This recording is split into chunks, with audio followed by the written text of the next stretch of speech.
going to preface all of this by saying if you have not seen my original Persona 1 video, I highly recommend you see that because a lot of what I'll be talking about has something to do with how the game has changed along with some of the newer mechanics, story, and other things from the first game. It's not required, but I highly recommend it to give some context and a better understanding of what I'm going to be talking about.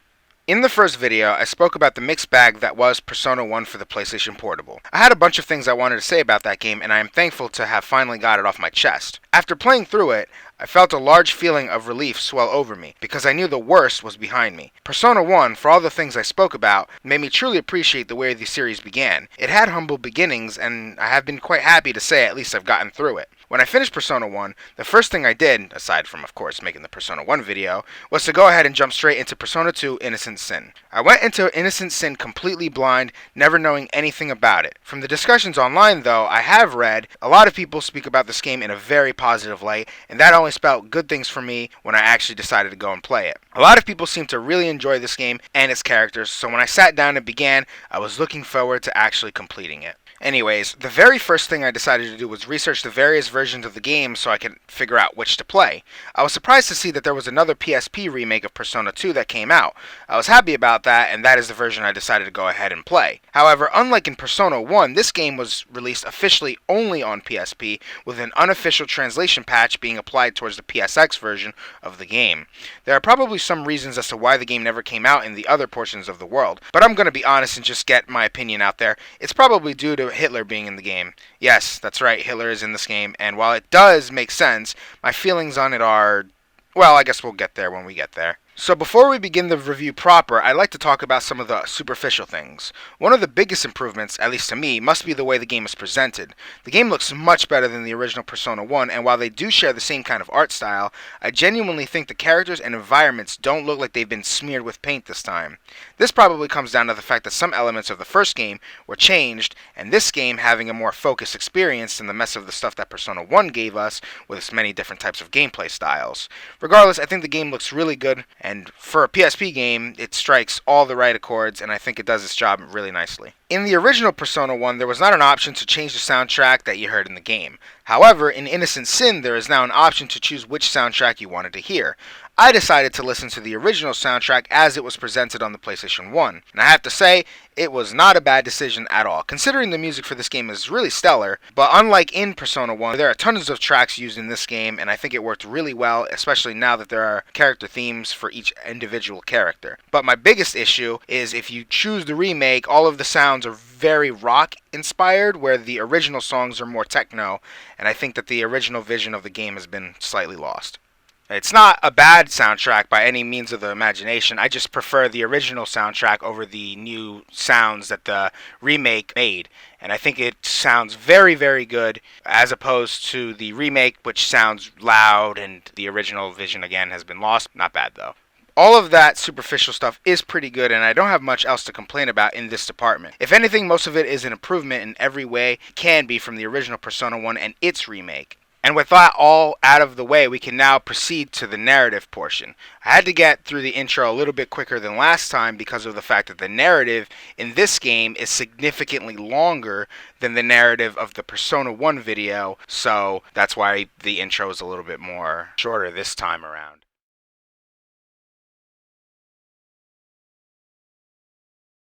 So the narrative in this game is actually really important, unlike in the first game. From here on out, I will do the best I can to tell the story in a concise but well-spoken way. Innocent Sin takes place 3 years after the events of the first Persona game in 1999. The game begins with the players meeting our protagonist for the very first time.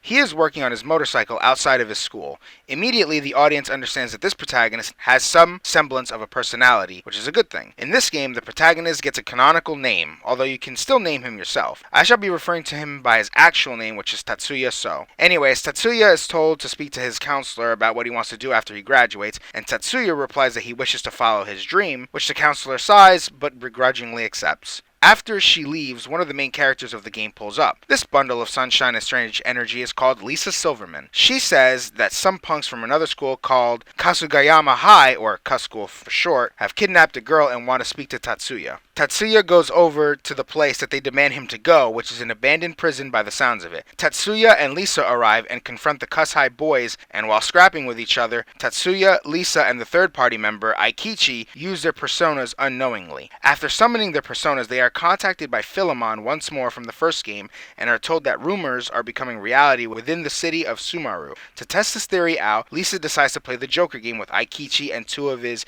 band members that are there. Joker, an enigmatic man resembling that of the Jester on the Joker card, appears before the rest. Joker appears and drains everyone using a crystal skull of their ideal energies, which is kind of like your hopes and dreams. Once this is finished, Joker attacks the three remaining members, this being Tatsuya, Aikichi, and Lisa. Joker accuses them of performing some terrible sin, but when the party does not remember, the Joker becomes enraged. Due to this, he lets the party live so that they may remember their sins, and vows that he will get his revenge. The party then decide to chase the Joker down and return to the Seven Sisters High School, where they find some odd things happening. It's not really important what happens here, but as Tatsuya and the company investigate the school, they meet Maya and Yukino, two reporters who are looking for the Joker as well. Yukino is a character that appeared in the very first Persona game and was able to be used as a party member in that game, although I was not able to get her on my playthrough. As they exchange information, they are attacked, and this forces Maya to summon her own persona. This confuses Maya as she has no idea how she even got her persona in the first place. Maya feels some familiarity towards the other three party members,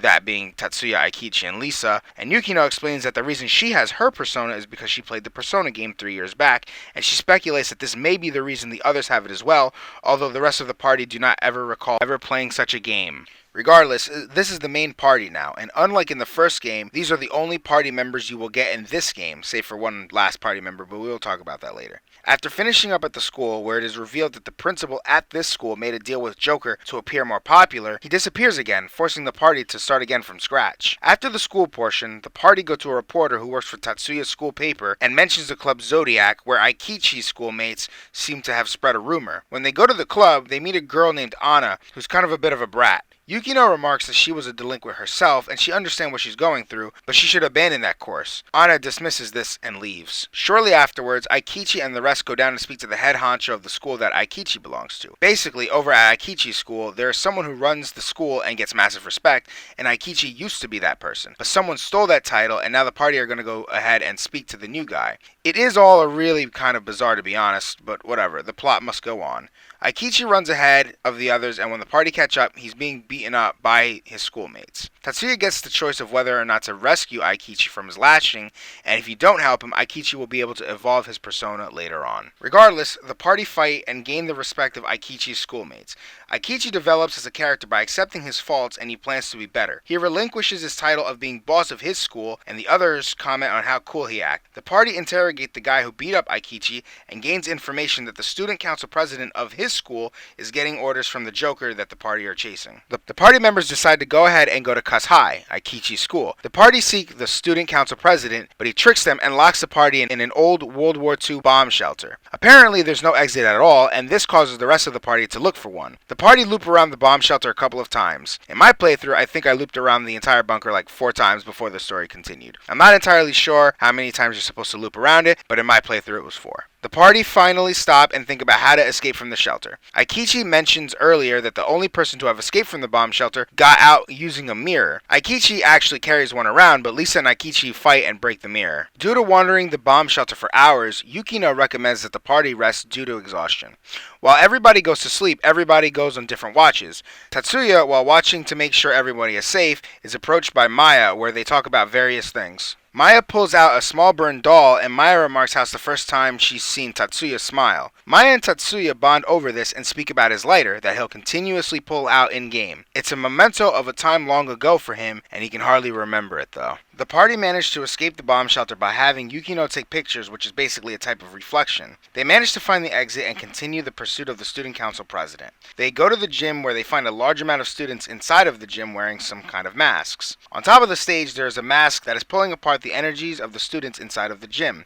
The rest of the party find the student council president and corner him on the roof, where a man claiming to belong to the masked circle appears. His name is King Leo. After defeating him, the student council president, King Leo kills the student council president and then says that he has places to be and then disappears. After that entire encounter, rumors circulate of a 3-girl idol group forming. The idol group consists of Lisa and her 2 best friends, although Lisa had nothing to do with the rumor or even in the group to begin with, but the party convinced Lisa to play along and to go ahead and get more information. Lisa leaves with her friends and the rest of the party follow them to a place called Gigamancho, where the idol group is supposed to be televised. During the interview, the music producer tells the audience that the song the idol group are singing about is based off of the Joker phenomenon going on. Maya suspects something is going on and tells Lisa to continue being a part of them. The rest of the party go follow the idol group to a stadium where the idol group is practicing. After the practice session, Tatsuya and the others act as security officers as the idol group perform live. Lisa sings the song that the producer wanted her to, but she stops when her turn comes to sing the English portions. Lisa explains that just because she's got blonde hair and blue eyes, she's just as Japanese as the rest of them and she doesn't actually know English. She explains her frustrations out and Tatsuya is given a choice of whether or not to step in. Not stepping in helps Lisa evolve her persona later. Once this is finished, the party fight the music producer who is a part of the mass circle. King Leo gives the party a game for the others to play right after this.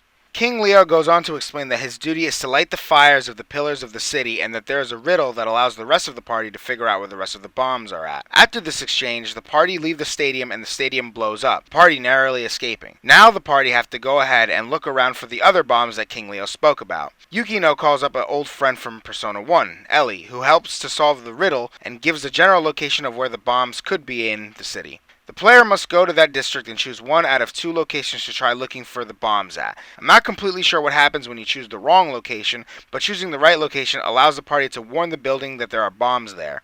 Alongside evacuating the building, the party must find the detonator for the building to stop it from blowing up. This happens a total of 3 times. The first building is Smile Hirosaka, Gold, and the Aerospace Museum. At each of these locations, once you have found the detonator, you're forced to fight a different boss. The importance of this comes with one character named Ixquick, who is a little girl who follows the mass circle cult. The crew are summoned to go towards the Aerospace Museum by King Leo after you've disarmed the bombs from the other 2 buildings. The building is already set on fire and there are people who are inside of the Aerospace Museum that happen to be kids who are on a field trip. The party is focused on helping the kids before finding Leo and are given 10 minutes. After you get a majority of the kids, the party find themselves in a room where one of the enemies we fought before, Ixquick, is hanging in the middle. Maya is set on helping her out and you are given an option to either get Ixquick yourself or to have Maya go on down herself. If you have Maya go down herself, her persona will evolve later. Thankfully, after all the kids are saved, it's time to fight King Leo, who has a scar on his face from when Maya was a kid. We're then shown a scene of Maya as a little kid summoning her persona and thus subsequently burning King Leo's face and thus why he feels the venom towards Maya. Although she summons her persona, we are still unaware of what happened for Maya to have had that persona. King Leo, on top of the building, activates an emergency detonator and blows up the buildings that you went to and evacuate the people from. Since the building the party is in is going to explode and crumble underneath their feet, the party escape on a nearby blimp. The party saves the teacher and the kids from their field trip, but King Leo hitches a ride. After fighting him and defeating him, the blimp gets destroyed and the kids, teacher, and party must jump out. The sea breaks their fall and allows them to survive. Due to this event, rumors have been circulating where the party is being wanted as the bombers because of their involvement with the evacuation. Maya uses the kids she saved to spread a counter rumor saying that they are not malicious and save the kids. Because of this, the party splits up for a bit to meet up at the detective agency. The party agrees to this plan and go their separate ways for a bit, except a bit is only a couple of seconds. The party meet up at the detective agency where they notice that the news is talking about them. The plan for the rumors to be spread and counter-spread work and the gang are no longer being pursued for arson. However, they learn from that same news show that the last battalion and the Führer is back. Interestingly enough, Maya is the last one to show up at the detective agency and something feels different about her, but we've got more things to think about. Of course, if you haven't pieced it together, they are talking about Hitler. There's a teacher who's at the agency with the party named Miss Ideal, and she's kind of a crazy lady who has all of these conspiracy theories about different things. She tells the party about the Oracle of Maya, although before this, the Oracle of Maya has been mentioned before, but this is where it becomes really relevant. Anyways, Miss Ideal says that the last battalion is involved with the Mass Circle, the organization we've been chasing which has ties to the Joker. Miss Ideal says that the book In Lock-Ed, I think, details all the information about the Oracle of Maya and other information that's sort of relevant to the plot, but aren't really important to understanding the entire thing. Lisa is starting to remember her past about what happened. Lisa begs everyone to go to the Alaya Shrine, which is the same name as another shrine in the first Persona game, to find the truth of everything. Once they arrive, Lisa begins to explain what's happening and what she's remembering. She says that once upon a time ago, a girl was burned alive inside of the shrine of Alaya. Lisa says that Aikichi must be remembering something. Maya says to Lisa, "If you have a sin you've been covering up, why not confess and be at ease?" After this is stated, Philemon appears before the group and he summons all of them to his domain. Philemon tells the party that they are ready to face their past. The party members have begun to remember the information but don't have any context, and he tells them to climb the nearby mountain to understand the full truth that they've been hiding from themselves. This section of the game is extremely important to the overall game, and while I've never issued a spoiler warning before, if you plan to play Persona 2, it is extremely paramount that you do not watch past this in order to have some sense of mystery as to who the party really are. So this is your final spoiler warning. The party adventure beyond the Alaya Shrine, which houses the nearby mountain, Mount Iwano. The party enter, and Lisa probes Tatsuya to see if he remembers, while Aikichi remembers the mountain many times from his dreams. Lisa tells everyone that if they truly don't remember, they must continue deeper into the mountain. The party enter a room called the Reflecting Pool, where the first pool shows Tatsuya as a kid alone with a mask on, a red one. He's alone while his brother left him. Another boy wearing a black mask approaches. Another boy with a yellow mask, a little bit fatter, comes into the picture, and the three boys become instant friends. The last member to join the three is a girl who is wearing a pink mask, and even though she's apprehensive, the four kids get along really well. The kids are revealed to be Tatsuya, Aikichi, and Lisa. The last member, an unnamed boy, tells the rest that from that point onward, they will be known as the Mass Circle. This is the only memory in this reflection pool. The party begins to remember, but not everything. So the party continue forward and find the second reflection pool. The second reflection pool contains a memory of the kids playing house again at the request of Lisa. Lisa is the boss of them for that day, and so she demands that they play house. The party reached the third reflection pool. This pool shows the group of kids meeting a girl who's a bit older than they are. They refer to her as Big Sis. The kids invite the girl into their circle, and the girl immediately shows them something called the Persona game. This ends this memory at this reflection pool. This is the explanation for why Tatsuya, Lisa, and Aikichi have their personas in the beginning of the game. They already played the Persona game and thus already have their personas.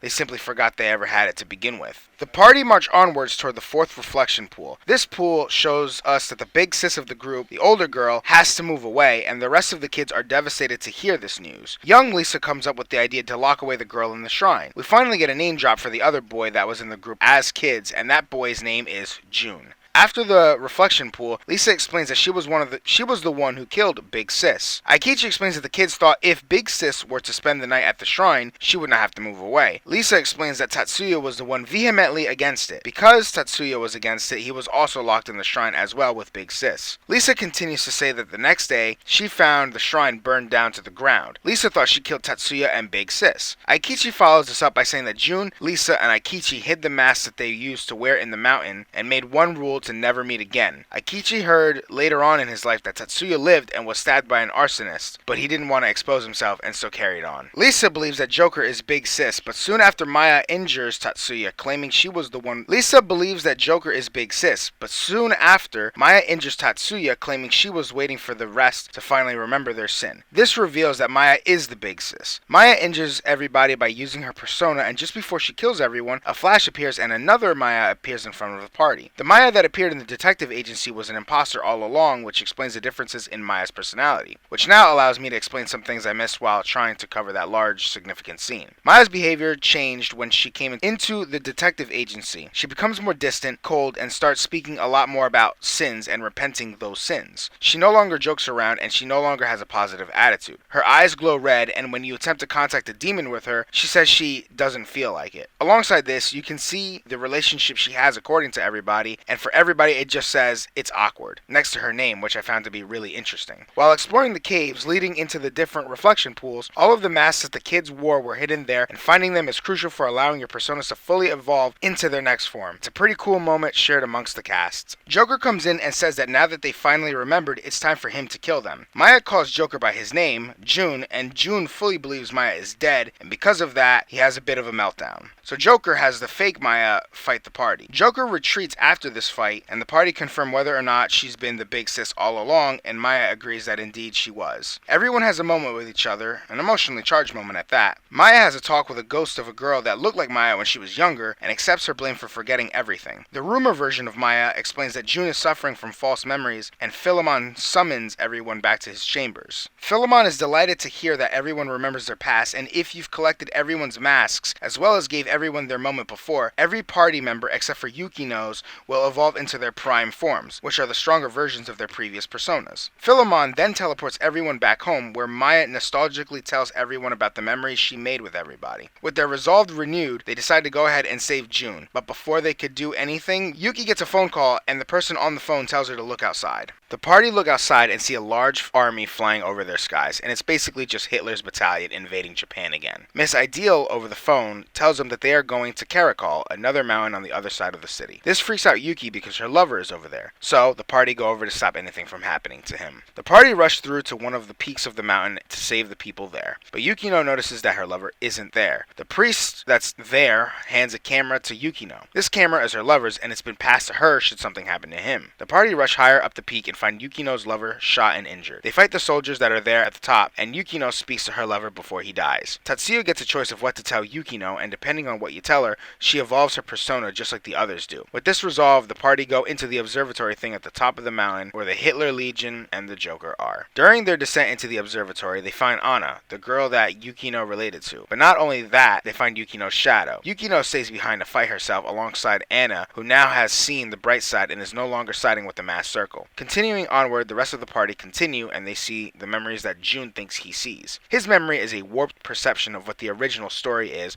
and because of that, he cannot see straight or clearly. Moving onwards, there's another memory of Tatsuya and June going to visit Maya before she leaves. This time they are at a park swing. She speaks of doppelgangers and other miscellaneous information, but concludes that June and Tatsuya are almost the same person. Later, the memory skips forward to show June back at the same swing set, only for his anger and hatred to grow more. The party finally reached the end of the Karakol, where Joker, Hitler, and a fake Tatsuya await. Hitler and Joker cause the city to float up into the air using the power of the skulls. Hitler runs away, and Joker orders the fake shadows to follow him. This leaves June to fight the party. After defeating him, Yukino rushes in with Anna to figure out what's happening. Then, June's persona takes over, and you fight Angel Joker, this time with Yukino in your party. After demolishing him in battle, he reverts to June, just the man. He laments his mistakes and is happy to see that Tatsuya has kept his word and kept the lighter June gave him. After this exchange, June's father teleports in and tells June he's basically useless and that he will lead the mass circle in his stead. Following this, Philemon teleports them to his domain and explains that the city is hovering and it's up to the party to stop the chaos ensuing. Yukino asks Philemon if she can pass over her persona to June, and Philemon tests June to see if he is ready to possess an actual persona. This leads to June obtaining his very own persona, Hermes. With this, Philemon upgrades everyone's personas one last time and sends everyone back to the city to deal with the mess the mass circle are making out of everything. This is the final stretch of the game. The party must go ahead and enter the different temples that have appeared throughout the city. The Scorpio Temple contains the shadow version of Aikichi, and when fall, Aikichi grows into a more mature character, accepting his faults like earlier in the game. The next temple has Lisa's in it, and her sign is the Taros Temple. She finally confesses to her love for Tatsuya, which can be reciprocated back to her if you so choose. The Aquarius Temple does not have any shadows at all, it's just some Hitler's machines, which was kind of lackluster. The final temple among the city's temples is the Leo Temple, which contains Tatsuya's shadow. After defeating all of these temples, the party go back to the Seven Sisters High School and transport to Xibalba, the final dungeon and temple of the game, using a river underneath the school to get there. This place has the power to perceive one's negative thoughts and turns them into reality. The more negative you're thinking, the more likely it'll become. However, there is a decision that you can do earlier that will cause the dungeon to be easier, longer, or just average for you. At one point in the dungeon, you run into Miss Ideal, who's rubbing in everybody's faces that she knew something like this would happen, and she tries to summon the indigenous people of Xibalba, which you fight. Miss Ideal is knocked out, and you continue without her until they arrive at the heart of Xibalba, where you fight Hitler. Once you defeat him, June's dad comes in, except it's not his real dad, it's a fake. He's a being called the Great Father, so the party go on to fight this ultimate opponent. After defeating him, Philemon comes in to taunt the Great Father, whose name is Nyarlathotep, or Crawling Chaos, which is what I'll refer to him as now, because that name is really long and I don't understand how to pronounce it. CC says that this is a good test to see if humans were strong or not, and Philemon explains that this basically was a test to see how well mankind would do. Miss Ideal teleports in from behind Maya and stabs her with a spear. This Spear of Destiny is a special spear made from rumors that basically it's super strong and would kill anyone. Lisa does her best to try and heal Maya, but she ends up passing away, and the other characters have an emotional scene of her death. So the Crawling Chaos destroys a large amount of buildings after this and causes a bunch of destruction. Crawling Chaos laughs at the party's members and dips out. Meanwhile, Philemon comes to explain that there is one way to avoid this fate. Philemon explains that by undoing the meeting of the characters on that summer evening in the past, they could create an alternate timeline where the tragedy of Maya's death does not happen. The only issue with this is that everybody will lose their memories, but the characters of course accept this. All the characters remark that they will not forget Tatsuya, and Lisa fully tells Tatsuya once more that she loves him. You speak to Philemon once more and he tells you that he is you and you are him, and that he will always be watching and teleports you away. The final sequence of the game involves the party members, each with different lives. Tatsuya is seen still working on his bike alone though. Lisa is watching him from afar and cannot summon her strength to talk to him. Maya is still at her reporting job. Jun's father and mother have not died or abandoned him and are supporting him. Aikichi is happy with his band and his girlfriend moving happily. The final shot of the game is a small scene where the rest of the party coincidentally meet in front of a station. Tatsuya bumps into Maya and helps her retrieve the doll she showed him back in the bunker, and this is where the game fully ends. This concludes the narrative section, and man, what a long section it is. The story in Innocent Sin is much better than the story ever was in Persona 1. The main compliment I can give this game is that it manages to hold over the attention of the audience for various different reasons as well. The first thing I noticed about this game was the mystery of who the Joker was. Following that, there's a long build-up of the sin that the party have and why they can't remember it. The story has a lot going on for it when it comes to the build-up and keeping the interest of the players. This time, all of the party members are integrated into the story, and unlike in the first Persona game, all of them matter as well. In Persona 1, I've mentioned before that only 3 of the party members really matter in the grand scheme of the game. This is because in that game, the last party member you choose is whoever you want. In this game, however, all of the party members have a unique function that they perform for the story and why they are there. This is a drastically better way to tell the story because it ensures that the party members don't feel useless, as well as having some way to push the narrative forward without simply being there for show. And that leads me to my biggest compliment of the entire game, which is the cast of characters. The cast of the characters that appear in this game are human, each with fears, insecurities, and dreams that they aspire for. This by far made the game much more engaging as a result, and because of the complexity of the cast,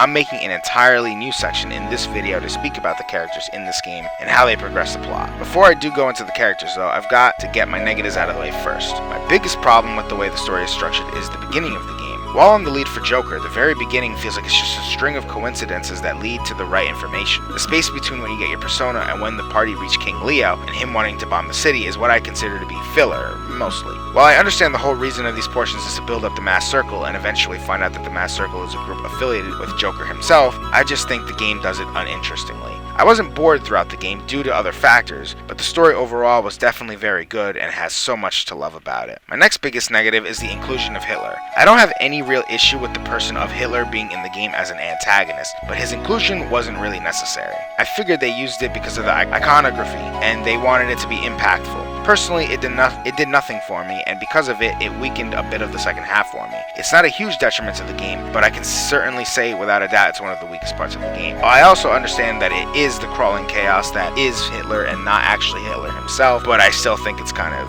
pointless. The game weaves answers, questions, and filler in a good way though that keeps the player wanting to continue, and the game is paced really well, which is why the story won't get too boring for anyone playing. The only thing I have was the small issue that I mentioned before, and I guess Tatsuya as a protagonist. While I understand him being a silent protagonist is supposed to help with us understanding him and allowing us to get into his role, I think he has so much to him that basically makes him a character. He might as well have just started speaking, but I guess that's not really that big a deal compared to other things. Overall, the storyline was good and gripping, and I'm finding it hard to find genuine faults in the story. Other than what I've thought to be uninteresting, I thought the story is massive leaps and bounds better than Persona 1 when it comes to writing and story.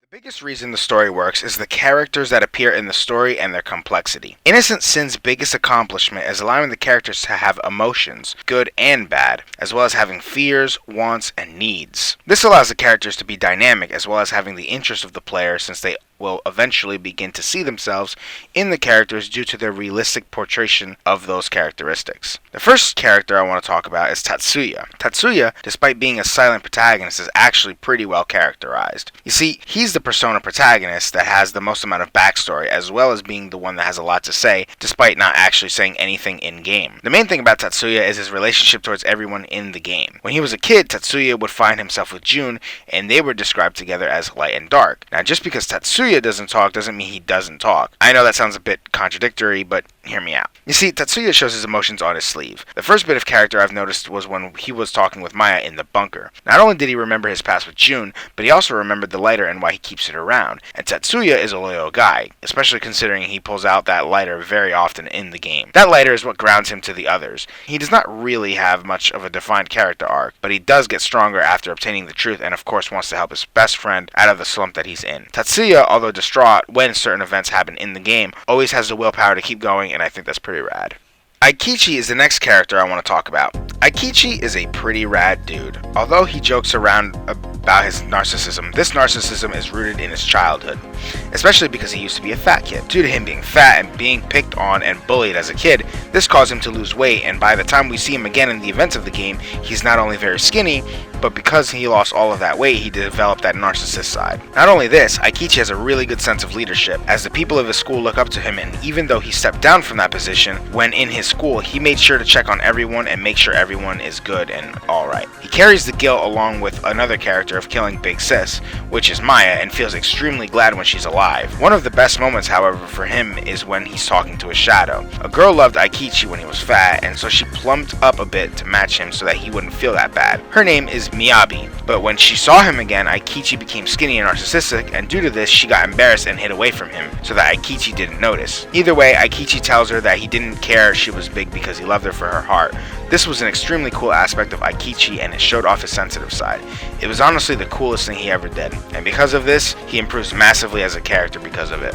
The next character I want to discuss is Lisa. Lisa is actually kind of interesting to me as well. The biggest thing I had to say about her is that even though I've kept using her name as Lisa, Aikichi didn't want to keep calling her Lisa, and so he nicknamed her Ginko, and for the entire game, her name has been titled Ginko, which is kind of a bit funny. She's also got a lot of baggage on her shoulders with the fact that she looks physically different from everyone. Her baggage, much like Aikichi, is a physical trauma. Of course, due to the fact that she has blonde hair and blue eyes, she's perceived as a foreigner, often without really being sensitive to whether or not she may even be a foreigner. Her trauma is that everyone bullied her and everyone thought that she looked different, and thus that's why she found herself connecting a lot to the other kids when they were at the mass circle. She always carries the sin of believing she was the one who killed Maya and Tatsuya. She was the one who suggested that Maya should be locked away in the shrine as well as Tatsuya. Due to this guilt, she's held onto it and subsequently forgotten about it as well. I think her strongest point in the game is when she confronted her friends and made a stand for herself, especially considering it wasn't fair that everyone assumed she knew English and bullied her for looking differently even though she grew up as a Japanese girl. She also learns to embrace her love fully back at the Taurus temple and fully confesses to Tatsuya. Yukino returns from Persona 1, and she's not really all that interesting in this game actually. Because she's a conduit for information that eventually gets passed down from her to the party, she's not much else but a sisterly figure. However, due to turning her life around, she does show her own sense of progress, but that's not from this game. Her development comes from between Persona 1 and Persona 2. Regardless, she uses her growth to try and help out another troubled youth by the name of Anna. Yukino is a pretty decent character that allows us to basically keep tabs on the Persona 1 crew and help with the Anna storyline. The final thing she does in this game is after the death of her lover, she fights on, and now that she's at her peak, she can no longer grow. And because of this decision, she tells Philemon to go ahead and give her persona to Jun instead.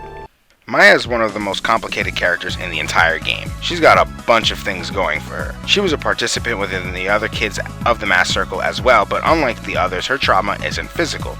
Instead, it's more psychological. Due to being trapped inside of the burning shrine, she develops pyrophobia, the fear of fire. She's also got daddy issues as well, considering she tried to get her dad to stay home before he went out to report the news overseas for a war, but he never came back. She has since blamed herself that she couldn't ever bring him back. She would then become a photographer to follow in her footsteps as her father did. Her father gave her a doll that she carries with her everywhere, and it gets her to cheer up, like when she mentioned this to Tatsuya. She's usually a bubbly character and definitely is the bright sunshine compared to everyone else. Maya is one of my favorite characters in this game, although I'm going to keep it 100 with you folks, because Maya is a Cancer and she's one of the characters that I relate to the most. Her optimism is what makes her her, which is probably the reason I relate to her the most. Maya doesn't really have much when it comes to a character development, but once her memory is returned, she becomes more caring and steps in more to help everyone because she finally sees the bigger picture. Jun is the most complicated character out of the cast. He is the final member that was on the Masked Circle. He, however, did not move on from the events of the past. While everyone forgot about what happened, Jun made sure to burn it into his brain of what happened. He collected his mask on the mountain and broke the promise that Lisa, him, and Aikichi had, and would eventually become the Joker. He would grant people's wishes and become one of the major antagonists of the game. Jun was Tatsuya's best friend. In the past, they exchanged gifts with one another, Tatsuya giving him a watch and Jun giving a lighter back. This is the lighter that Tatsuya is always fiddling around with in the game. Jun misremembers the events that occurred back when Maya was trapped inside of the shrine, and he remembers Tatsuya using his persona to set the shrine ablaze. Because of this, Jun thinks everyone was involved and would become disillusioned because of it. His hatred is so high, in fact, that he was going to kill them, but due to not remembering, he couldn't because it wouldn't have any meaning to him. Once the party regained their memories, they try to talk to him, but due to his warped perception and mind, he automatically shuts down their pleas for the truth and runs away. After saving him from being the Joker, he carries on a guilt worse than the main party. This is because he still remembers everything he did as the Joker and all of the lives he's ruined to get to that point in time. If you examine his relationship status, it will say he carries an immense guilt. This guilt doesn't go away on its own, but after going to Xibalba, his task is clear and he finally understands what he has to do, which is of course defeat his father. Jun eventually comes to remember the truth about his family though. His father was a teacher and he ended up passing away in the bell tower of the school that the party visited in the beginning of the game. His mother did abandon him for some reason, but she does end up giving some conclusion to Jun by apologizing before Crawling Chaos kills her. Those are all the main protagonists and all of them have something going for them. I know I basically just read the events of the game again, but you can see how interconnected most of the characters are to the events, and I think that's a pretty cool thing. These protagonists serve the story well and drive the main plot. My biggest compliment about the characters is that most of them are action characters, meaning they don't wait for the plot to happen to them, they go to the plot. The main catalyst for the story is Aikichi. The whole reason the game begins is because he summons Tatsuya to join his band. From there, Joker comes, and because of this, the party want to find more information out, and they don't wait for information to come to them, they want to find more information. And I like that. It allows the plot to move forward naturally on its own. I don't have much else to talk about for the characters other than I enjoy most of them and I think they work extremely well for this story being told. Come, Deathbringer! I am Radamanthus, the judge of the Netherworld. I shall sever your foes' sins with my blade of judgment.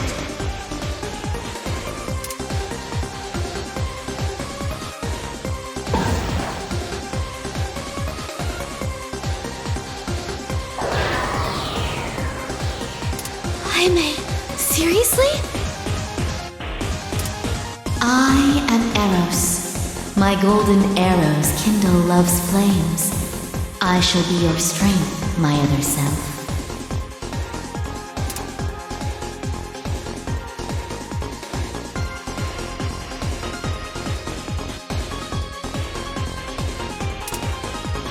Fear not. Take my hand. I am thou. Thou art I. From the sea of thy soul I cometh, the bearer of the inferno that burns away impurity. Volcanus!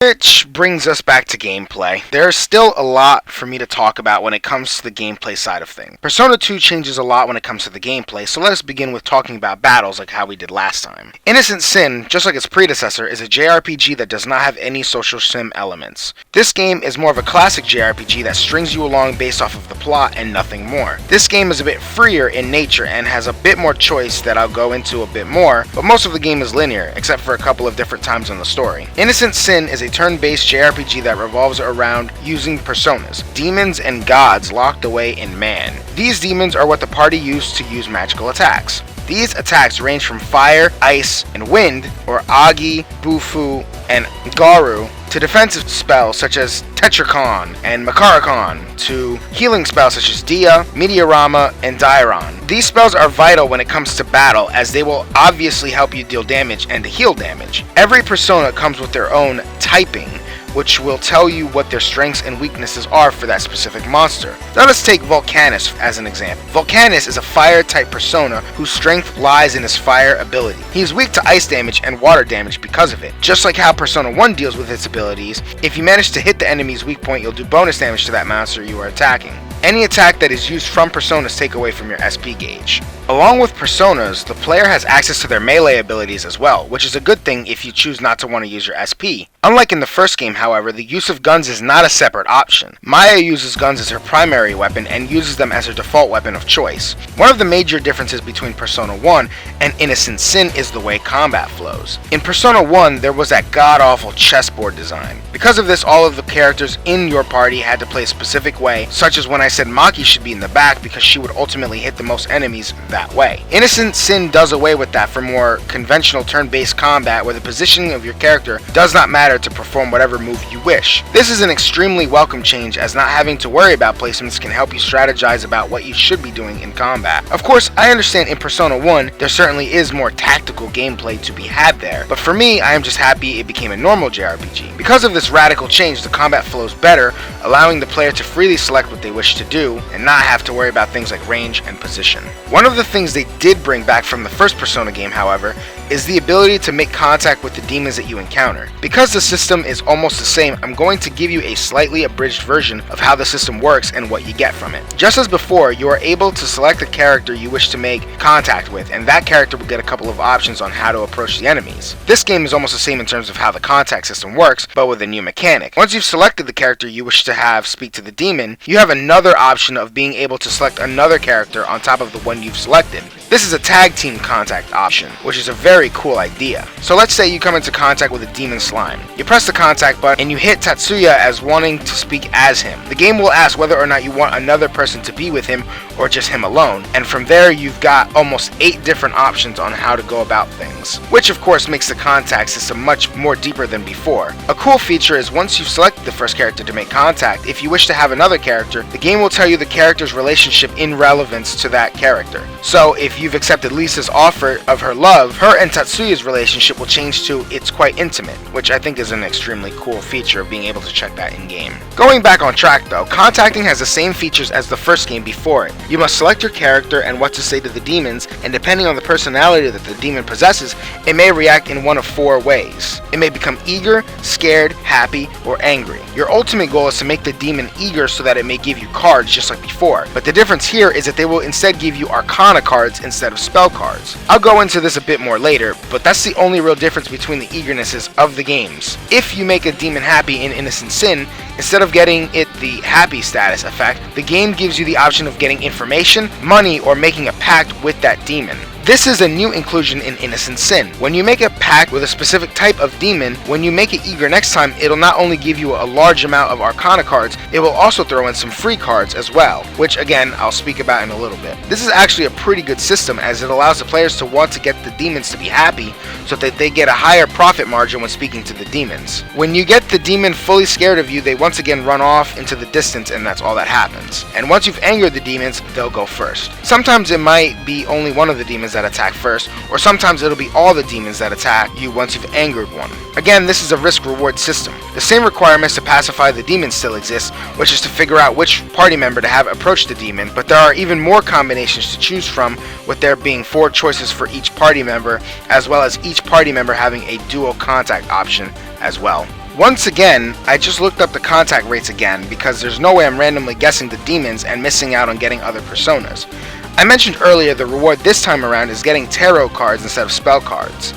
In Innocent Sin, the way to obtain personas is to gain a specific amount of spell cards so that you can fuse all the cards together to get the demon you want. This occurs in the Velvet Room, which returns from Persona 1. This system is significantly better, as while there is a level requirement for the demons, you can choose from a list which demons you wish for, which also means that the freedom to choose is also yours so long as you grind the specific tarot cards of that arcana. Pacifying a demon that has the Devil Arcana gives you devil cards, and so on and so forth, as an example. This system is a good way for the player to see the selection of personas that they can eventually obtain, which is a way for them to figure out what they want to grind for, which I believe to be a significant improvement over the way the fusions work. The cool thing about this system is that you don't necessarily have to grind over one type of card either. You see, I mentioned that you can get free cards earlier. Taking your free cards over to the painter in the Velvet Room allows him to basically paint the free card into another tarot card of your choice, which helps to cut down any significant grinding for cards, which gives the player even more options on how and what they spend their time grinding on. Much like its predecessor before, Innocent Sin retains the same persona system as Persona 1. In this game, the more you use a persona, the more it upgrades its ranking. The ranking system allows that persona to gain moves and become more powerful, and in this ranking system is separate from its level. In Innocent Sin, the ranking system and getting new abilities are quite important as it allows the party to perform fusion attacks which can be chained together.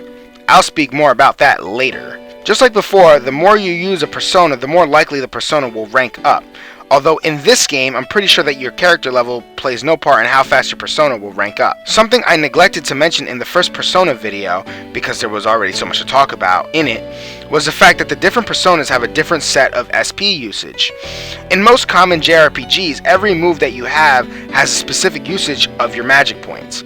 However, in Innocent Sin and Persona 1, the usage of your SP ties into the persona itself and not the individual move you are performing. So, for example, in the beginning of the game, to call Tatsuya's persona and use Agi, this would take 4 SP. If you were to use a healing skill with Tatsuya's persona, it would also use 4 SP. However, if you change to his evolved persona later in the game, Apollo, those same abilities, Agidyne, which is just the same attack only stronger, and Meteorama would cost 54 SP each, due to Apollo needing that much to summon. In essence, what this means is that in-universe, summoning and using your persona is draining for the user, and I enjoy that idea.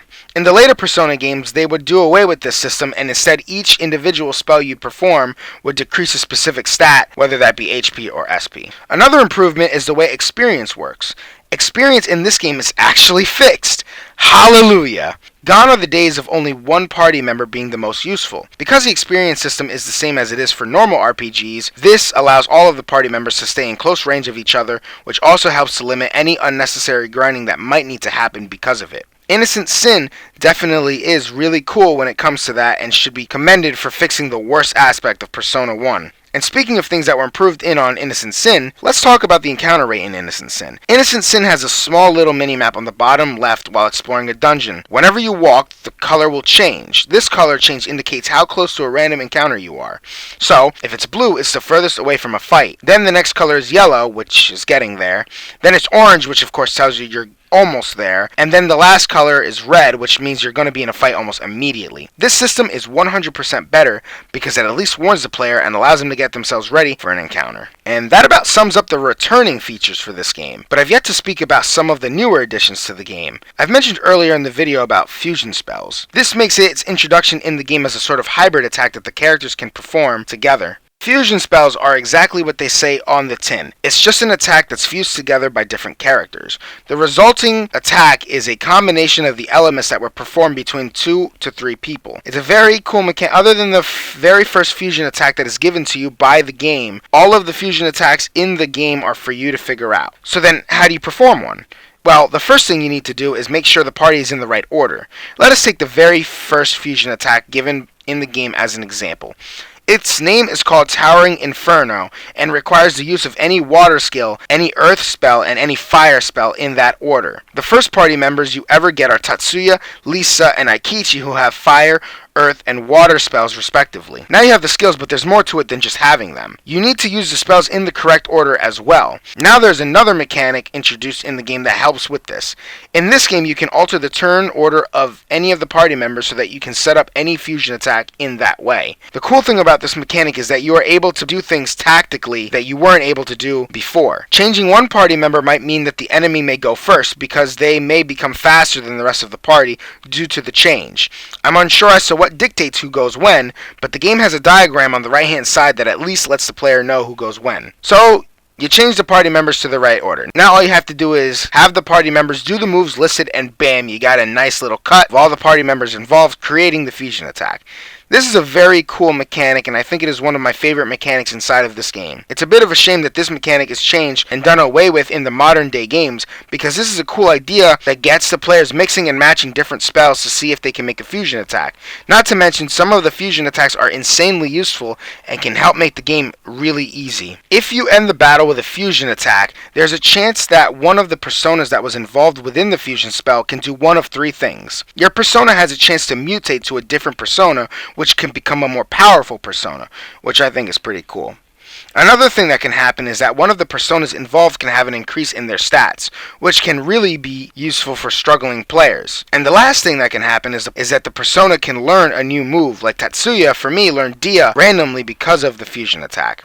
This is a pretty cool system and just adds more to dynamic gameplay once more. Also, certain persona can't evolve unless they specifically mutate, so that's also kind of a barrier for some players who want 100%, but if you're playing casually, it probably will be a non-issue. One of the factors I mentioned in the first Persona game was that it was a very time-consuming thing. Well, I can confidently say that they've rectified that. Not only are the animations snappier, but they're really good and feel much better than the Persona 1's animations.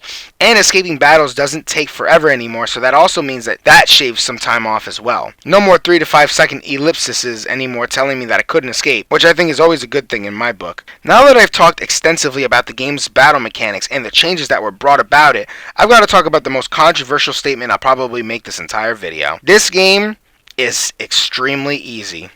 Not only do you get SP for just walking, it just feels as though you don't have to grind for much, at least in my own playthrough. I didn't do any excessive grinding. All I did was continue the story and occasionally get some new personas when necessary. The game is longer than the first Persona, at least I felt it was, but the game itself was pretty easy, and honestly, if I had to recommend someone with a Persona game, I might have to recommend Innocent Sin. I'm not completely done with gameplay though. You see, there are more changes and other things that I've been wanting to talk about, but weren't relevant to combat. Other than combat, the player will be traversing dungeons. Unlike in Persona 1, the dungeons aren't in first person anymore. In every aspect of the game, excluding one, you will always be in the adventuring mode that I mentioned in Persona 1. In this game, you're always in control of Tatsuya save for that one thing. So whenever you're in a shop or dungeon, you'll always be on the ground moving him. Unlike in Persona 1, however, the camera isn't fixed to one spot. You can move it in 360 degrees by pressing L1 or R1, which again I think is a really cool thing.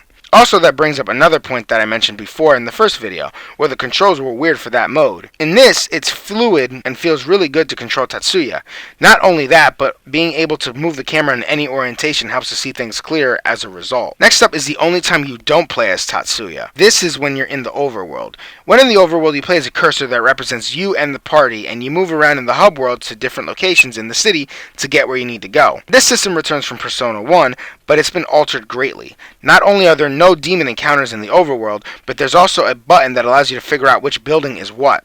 This is a pretty great system because it's nice and accessible, but it's also great I can move in the overworld without having to come into contact with a demon, which I just find is the best thing they could have done. One of the coolest features in the game comes from the overworld. In this game, the city of Sumaru City has a curse where rumors become true. You can use this to alter certain things in the game and even create side quests for yourself. In the beginning of the game, you hear a rumor of a detective agency that spreads rumors. Because of this, the party need weaponry, so they fabricate a rumor and cause it to come true by allowing this one store to actually sell weapons. This is a neat mechanic that gets expanded by rumor mongers. These people hear rumors that they then pass on to you in exchange for more rumors. Most of them tell you about a specific shop that sells specific items. However, each of them tell you different things about the same shop. So if one person tells you that Tony's shop sells expensive weapons, but they're great quality, but another person tells you that Tony's shop sells normal things at a normal price, you then get the choice of spreading which rumor you deem more useful to you. And then bam, that store now sells that type of equipment and the price you've wanted it for. That's super cool that you can dynamically change the game for yourself. If you're struggling with money, then you can make things cheaper, albeit at the cost of the items being lower quality, and vice versa if you have money to spend. This is a cool mechanic, and it gets better when you add to the mix that the side quests come from the variety of citizens in the city that hear a rumor about a monster that you can then spread to make it true, which allows you to go ahead and fight it and grind. It's a great mechanic, and I think it's a good way to add replayability to the game when it guarantees that not all the players will have all the rumors, but also there is more things to do when you've completed the game and want to replay it. But this is just where I fall on the spectrum. The entire gameplay section is infinitely better than the first Persona 1. The game is faster, more fluid, and more fun as a result of all the quality of life changes the game implements compared to the very first game. This makes the game not only a blast to get through, but also allows as a good supplement to the story when it gets to a small downtime. The story and gameplay mix really well together, and this is a good thing as it never leaves the player bored with all the things going on. Along with all the choices that players get and how to use their personas, as well as spreading different kinds of rumors, the game has a lot of positives to talk about, and I can certainly recommend it to anyone who has not played any Persona game. And this closes Persona 2 Innocent Sin. As I'm sure you've glanced through the video by now, I definitely feel this game is a step up in almost every way from its predecessor. The only real complaint I had about it was some pacing issues towards the beginning of the game, but even then it wasn't something that took away from my enjoyment. With the game's charming characters and thrilling mysteries to keep players engaged, I can personally say I understand why everybody loves Persona 2 Innocent Sin. Of course, with the way the game ended and the way things were left, Persona 2 would adopt a sequel a year later in the year 2000. I played this game blind and I was rewarded with a very strong Persona game. If you are watching this series and haven't played this game, I highly recommend you do because it is a very fun title that you can go through at your own pace. Anything this game added that wasn't in the original Persona 1 was actually executed extremely well except for the second half of the game with that one antagonist I mentioned. But that about wraps it up. I think I've spoken about mostly everything. I don't think I've left much out except for any content I didn't actually do. But even so, I think I did a decent job covering most of what I wanted to do. With this game out of the way, the game that is going to come after this is obviously Eternal Punishment, which at the time of this recording I've only just began. Then that'll be it for the previous titles of the Persona games. However, until next time, stay safe.